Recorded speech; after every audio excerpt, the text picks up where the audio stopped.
सलामकुम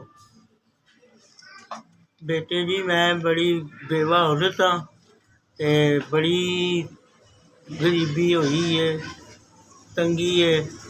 किराए का मकान जे वो कभी बिल देवो, किराया देवो, तो कभी खान नूं होंदा कभी नहीं होंदा।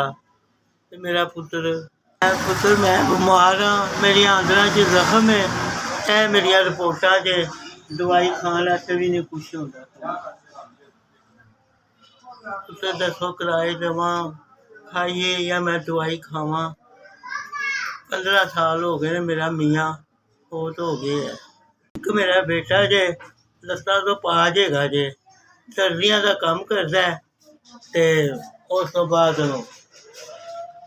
600-700 का काम कर दिंदा है।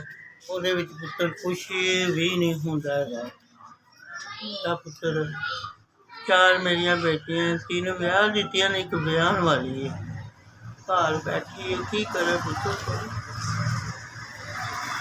ਦਾ ਵਾਸਤਾ ਮੇਰੀ ਕੋਈ ਮਦਦ ਕਰੋ, ਬੜੀ ਮਜਬੂਰ ਹੋ ਕੇ ਆਈ ਹਾਂ ਤੁਹਾਡੇ ਕੋਲ।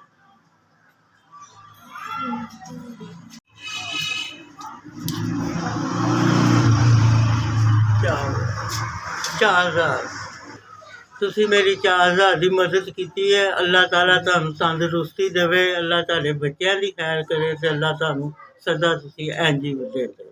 अल्लाह तुहानू देंदा रहे ते अल्लाह तुसी इंज ही गरीबां की मदद करते रहो। SVS पुत्र अल्लाह तेनू इंज ही देंदा रहे, तू अल्लाह गरीबां की मदद करता रहे ते अल्लाह तेरे बच्चों की खैर। SVS पुत्र अल्लाह तुहानू कामयाब करे, अल्लाह तुहाडे इंज ही तुसी गरीबां की मदद करते रहो, अल्लाह तुहाडी खैर करे।